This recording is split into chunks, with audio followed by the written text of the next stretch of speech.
bien salut les petits gars, aujourd'hui on se retrouve sur... Eh oui, qu'est-ce que c'est beau quand on dit le titre pour moi. On va se faire une petite vidéo sur Devil May Cry 4 pour que je vous explique un peu ce que c'est. Aujourd'hui, nouveau concept de vidéo, eh oui, on a exclusivité pour vous. Aujourd'hui je reste dans ma chambre et je joue à un jeu à la con. Bref, non, pas nouveau concept du tout en fait, je fais ça depuis le début. Bon allez, on va se lancer, puisque je vous rappelle qu'on est sur... Eh oui, deuxième fois c'est mieux. Donc Devil May Cry 4. Devil May Cry 4. Qu'est-ce que j'ai à dire sur Devil May Cry 4? C'était bien. Le jeu était bien, mais aucune prise de risque. Quoique, il y en a quand même quelques-unes. Mais en fait j'ai trouvé que le jeu, il essaye tellement de faire un hommage à Devil May Cry 1 au niveau de ses environnements, hein, clairement. Là tu vois l'environnement château, le bibliothèque. Dans Devil May Cry 1, il y a une salle qui ressemble beaucoup à celle-ci. La salle de la bibliothèque, où c'est là que tu trouves ton shotgun, tu sais. Il y a beaucoup de salles qui vont faire vraiment beaucoup penser à des salles de Devil May Cry 1, à tel point que c'est... ouais, voilà, c'est un hommage, on va dire. Mais du coup, il a tellement voulu faire un hommage à Devil May Cry 1 que il a même repris les défauts. Ça, c'est un peu embêtant, du coup. Mais bon, on va parler des bons points pour commencer, genre... Bon point, prise de risque. Tu commences le jeu avec ce perso-là, qui est Nero, qui n'est pas Dante, et puis du coup, nouveau perso, nouveau pouvoir, donc il a une main spectrale de graber des trucs à distance. Il a toujours un gun, c'est ça qu'il y en a un, contrairement à Dante qui en a deux. Puis il a une épée moto, littéralement. C'est-à-dire que c'est une épée avec une poignée d'accélérateur de moto. Il peut accélérer avec sa poignée. Et tu vois, quand il accélère, ça charge l'épée. Quand l'épée est chargée au max, tu peux faire des combos un peu plus puissants. Donc voilà, une petite nouveauté. Toujours dans le what the fuck, évidemment. On joue toujours un adolescent un peu edgy, ça change pas. Et là c'était un niveau où on t'introduisait une mécanique. Tu dois jouer avec ce truc là. Tu dois aller péter la porte bleue là-bas. Voilà. Voilà, donc les trucs que j'ai trouvé qui allaient pas dans ce jeu, ouais, comme je vous le disais, c'est trop un hommage à Devil May Cry 1. À tel point que j'ai trouvé que... Bah, comme dans Devil May Cry 1, t'as que 5 boss. Et les 5 boss, tu vas devoir les rebattre 3 fois. Au fil du jeu. Voilà. C'est-à-dire que tu vas jouer avec Nero jusqu'à un certain point. À partir d'un certain point, tu vas contrôler Dante. Et à la fin, tu vas reprendre le contrôle de Nero. Avec Nero, tu vas battre 5 boss. Avec Dante, tu vas battre les 5 mêmes boss. Et à la toute fin, quand tu rejoues Nero, juste avant le boss final, t'as un boss rush de tous les boss que t'as battus jusqu'à présent, c'est-à-dire les 5 mêmes boss que t'as battus 2 fois. Donc là, je me suis dit, c'est un peu limite. Mais, si tu réfléchis pas à ça et tu te contentes de taper avec ton épée, de tirer avec ton gun, de taper avec ta main spectrale, c'est kiffant. On va pas se mentir, c'est quand même kiffant à faire. Donc voilà. Quelque part, le taf est rempli, quoi. Ah oui, puis ça, j'ai trouvé un peu limite qu'ils reprennent cette animation dégueulasse de toile d'araignée rouge qui était sur PS1 déjà, ou PS2, je sais plus. Mais qu'ils ont repris ça. Ok, c'est un hommage, mais c'est dégueulasse. Vous voyez, lui, il peut, avec sa main, il peut prendre les ennemis et les balancer sur les autres. C'est assez stylé. Toujours le gun, tu peux charger. Et si tu charges assez longtemps, ça fait une balle un peu plus puissante. Avec ton épée, t'as 2-3 combos. Bon, lui, il fracasse son épée par terre, machin. Ah oui, je peux même utiliser ça, en fait. Je peux utiliser ça pour les balancer sur lui et le one-shot, tout simplement. Ou alors, je peux les battre à la loyale. Comme ça.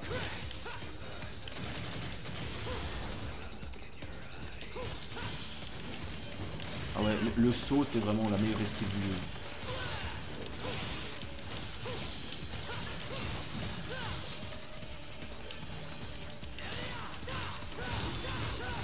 Ouais, vous voyez, lui, il a son attaque où il fracasse son épée au sol. C'est vraiment un adolescent ultra edgy, quoi.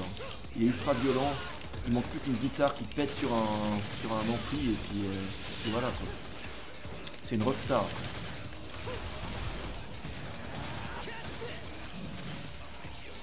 On va essayer de lui faire une balle chargée. Allez, tiens. Allez, petite balle chargée dans ta gueule. Ah non, on va lui faire la technique de la moto. Vas-y, on charge l'épée. Charge l'épée à fond. Attends, laisse-moi charger. Voilà, il est chargé. Maintenant. Et voilà, il est bon. C'est quand même pas mal cette attaque. Bon, tu vois, faut prendre ton temps de charger l'épée et puis ensuite lui foncer dessus. Faut avoir le temps, quoi. Faut avoir le temps de faire ça. Voilà, donc là c'est du scénario. Tu devais. J'ai pris un pont de l'histoire où. Putain, mais. Ah oui, le fait que. C'est maintenant que je vois ça que ça m'y fait penser. Le fait qu'ils aient gardé les caméras à angle fixe, où dès que tu te déplaces un peu, pam, ça change la caméra. Là tu reviens, pam, ça change la caméra. Encore une fois, c'est un hommage à DMC1, mais c'est dégueulasse. C'est complètement révolu. C'est horrible à jouer. Pendant les combats, quand la caméra elle switch gauche à droite, c'est une horreur. Je comprends l'hommage, mais c'est dégueulasse à jouer. Désolé, c'était déjà mauvais dans les premiers. Ça reste mauvais ici. Non, mais il faut le dire au bout d'un moment. Ok, il y a des fans hardcore de la série, mais ouvrez les yeux au bout d'un moment. J'avais pas spécialement envie de taper sur ce jeu à la base, mais je sais pas pourquoi ça vient comme ça. Attends, là je dois aller où? Ah oui, je dois aller là, parce que c'est là qu'il y a une petite énigme, je crois. Mais voilà, sinon tu vois le jeu, à part ça, enchaîner les petites énigmes et puis les combats. Genre là, je crois qu'il va y avoir un petit combat. D'ailleurs, si tu veux, entre chaque combat, tu charges ton épée. Ça t'es prêt pour le combat suivant, ça peut être une technique aussi.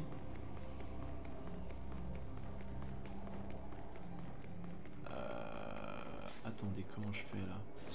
Ah oui. Prendre celui-là. Mais non. Faut prendre celui-là pour aller péter. Comment je fais? Voilà. Prends celui-là. Il est allé où? Ah, il est juste là. Tu le charges, tu l'envoies là. Comment je l'envoie? Ah, comme ça. Comme ça. Bon, ça c'est une petite énigme. Je vous ai pas pris la meilleure mission, honnêtement, mais bon. Tu dois aller péter la barrière bleue qui est là au fond. Écoute, c'est comme ça. Il y a des missions un peu plus longues que les autres. Une mission, je dirais, ça dure. On va dire quoi? 20 minutes? C'est du style.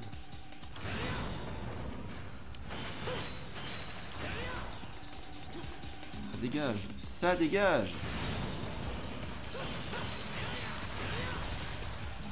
Ça c'est parfait parce que je dois le pousser là-bas.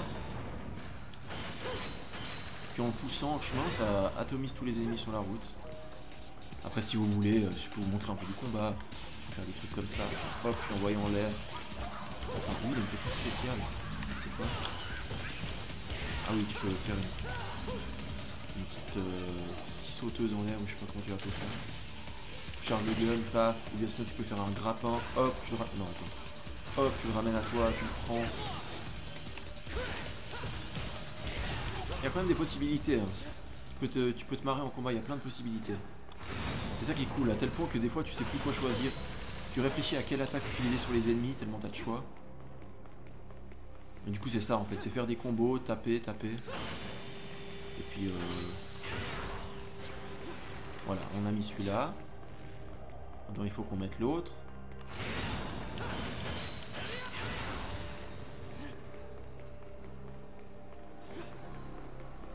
Il est là, ok. Mais non! Hein?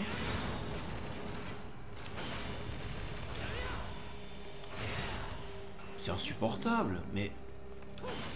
Je veux taper celui-là, il tape l'autre à côté. Voilà, merci. Voilà, on en a 3, et il en manque un 4ème.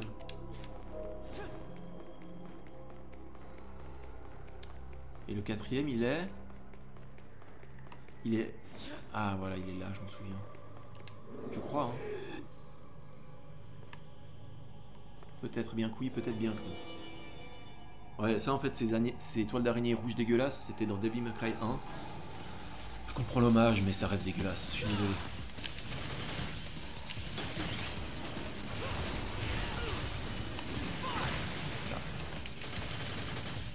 Et voilà, tu vois, là je réfléchis pas à est-ce que le jeu fait un hommage au Devil May Cry 1 et je suis content de taper les types.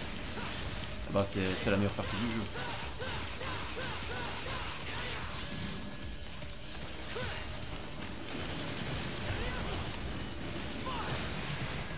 Très clairement.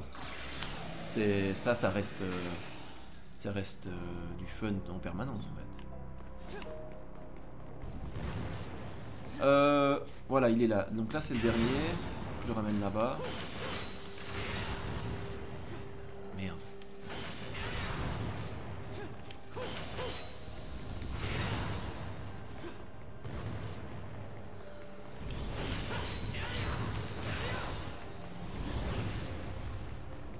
Mais merde. Voilà, c'est bon. On a pété la source de la flamme. Les toiles d'araignée bleues, pour les péter, il faut réussir l'énigme. Là, en l'occurrence, c'était une énigme aussi. Tu vois. Bref, voilà. Ah, encore du petit combat. Mais ça, je trouve que, tu vois, scénaristiquement, c'est un peu... C'est difficile de justifier ça quand... C'est difficile... Ça détruit l'immersion, je dirais. Parce que t'aimerais être immergé dans l'ambiance du château hanté et tout ça. Et d'un coup, t'as une toile araignée rouge qui te rappelle que t'es sur console, quoi. Que c'est un jeu vidéo. Je sais pas comment dire, mais... Tu peux pas être immergé dans un jeu comme ça, c'est vraiment un jeu... pour faire des combos, en fait. C'est un jeu où tu dois relancer des parties pour faire le meilleur combo, parce que vous voyez à droite, là je suis classé, là je suis en C. Et plus tu tapes, plus là je suis B, tu vois, et plus tu tapes, plus tu varies les combos, plus ça... obtient un score élevé. Et puis le but c'est ça en fait. De varier les combos et d'obtenir le style, le rang de style le plus élevé. Je vous cache pas que moi j'ai fait un peu du style de la note qu'on te mettait sur la droite de l'écran, je me contentais de taper les types. Mais bon. Si tu veux plus de challenge, tu sais que tu peux faire ça, quoi. Ce que j'ai fait là, tu vois, ça reste plaisant. Ça reste marrant, tu varies les coups, ouais. Donc voilà. Si t'aimes bien cet aspect-là, qui est honnêtement le meilleur aspect du jeu, et que tu oublies un peu le fait que c'est hyper répétitif, bah c'est un bon jeu.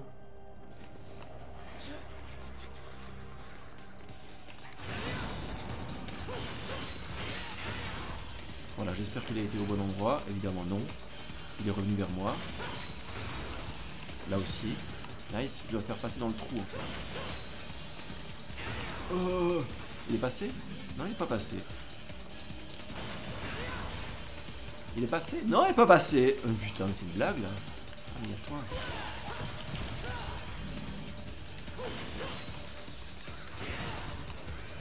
Stylé ça. Ah, là il est passé. Oui, là il est passé. Ok. Du coup, il y en a un autre sur ma route là-bas. Il y en a deux autres. Et ils vont prendre ça dans la gueule. Non, mais ça est... Ah, quelle blague! Non, mais c'est une blague là. Monsieur là.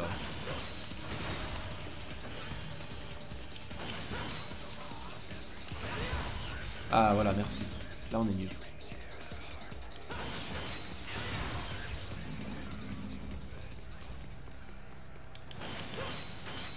Là il y a un mec.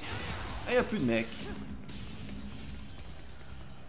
Voilà, tout ça en fait pour... Voilà. Tout ça pour le mettre là. Et pour ouvrir la porte. Bon, c'est une des rares énigmes qui est un peu relou, je vais pas vous mentir. Le reste du temps, c'est des trucs très rapides, où tu comprends en 2 secondes et tu résous en 2 secondes. Ah ben tiens, un boss. Avec une petite cutscene. Les cutscenes sont sympas en vrai. Est-ce que je vous fais le boss? Ouais, je vous montre un petit bout du boss. Je vais peut-être pas vous le faire en entier parce qu'il est long. Enfin, c'est pas qu'il est long, mais c'est juste qu'il y a une barre de vie énorme. Et ouais. Et ça prend du temps en fait, c'est tout. C'est un sac à PV.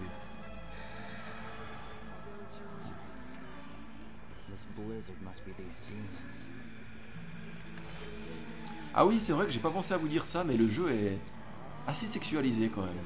Là ça va encore, mais que c'est censé être des spectres.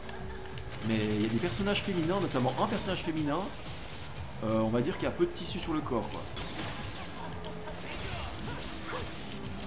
Mais bon, après, on va pas se plaindre. Ça fait toujours plaisir. Même si je trouve que ça rend le jeu ridicule. Je sais pas pourquoi. Je trouve que les jeux qui font ça, ça les rend ridicules. Parce que tu te dis, ouais, ok, ils se sont rabaissés à ça, quoi. Mais bon, bref.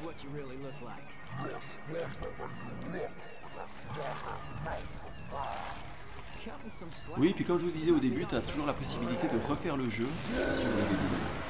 Tu peux refaire le jeu après avec d'autres persos, genre Lady et Trish, des premiers Devil May Cry. Tu feras donc les mêmes missions, mais avec des persos différents. Tu n'auras juste pas les cutscenes, parce que sinon ça n'aurait pas de sens. Mais tu auras les mêmes missions et tout. Donc voilà, en gros, il n'y a pas vraiment de stratégie, c'est juste du bourrinage. Du bourrinage, et puis tu dois juste esquiver quand il va faire ces trucs, voilà, ces trucs chelous là. Ah ouais, stylé ça. Ah oui, heureusement mon perso a un ulti. Je vais pas vous le montrer peut-être. Eh oui.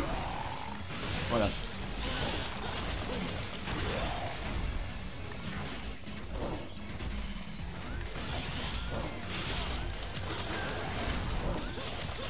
Voilà, l'ulti en gros t'as une sorte de forme fantomatique qui pop derrière toi et puis tu fais plus de dégâts ou un truc comme ça. Ah mais sa barre de vie elle meurt. Putain. Parce qu'en fait là mon perso il a amélioré au max. La première fois que je l'ai battu, mon perso il avait pas ce niveau là. Bah là c'est une phase un peu chiante, j'ai toujours pas compris le délire de cette phase. Parce qu'en gros il se rend invisible et tu vois juste ces deux fantômes là. Et tu dois les taper jusqu'à ce qu'à un moment ils se décident à venir. Merde. Ah ouais ça c'est ce qu'il fallait pas faire.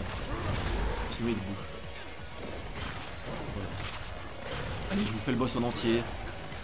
C'est pas le boss le plus intéressant du jeu mais écoute, il a le mérite d'exister on va dire.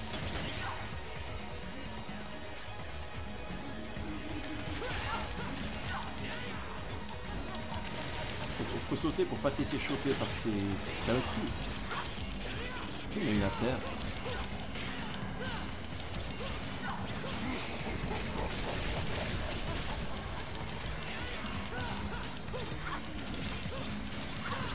Et tu vois, je le tape et puis je sais pas jusqu'à quand je dois faire ça en fait. Parce qu'au bout d'un... Voilà, là il se décide à venir.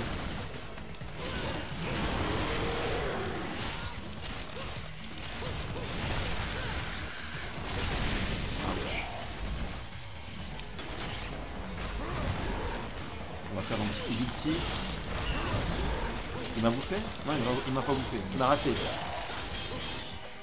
Qu'est-ce qu'il me rend? Caméra qui part en couille par moment. Aïe, ça fait mal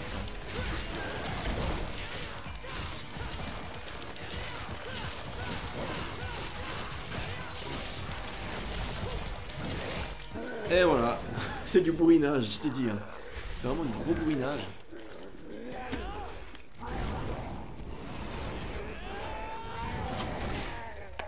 Mais c'est du bourrinage qui reste marrant.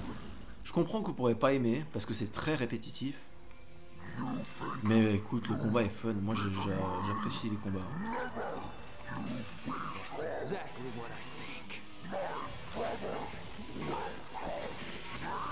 C'est...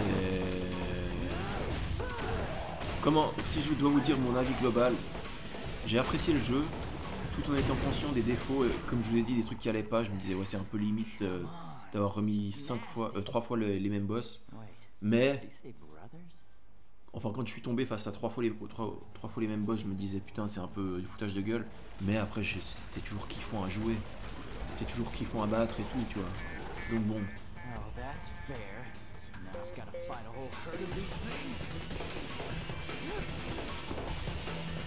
Toujours bien edgy comme on aime. Voilà, je me suis cassé le cul pendant 10 minutes contre un boss. Et là il donne juste un coup de poing. Bon après, ouais ok. Ok, il les enferme dans une faille dimensionnelle ou je sais pas quoi. On va dire que c'est justifié. Et voilà. On continue la suite. Ouais, aussi un truc, vous avez vu les orbes rouges que j'ai ramassés là? C'est la monnaie du jeu.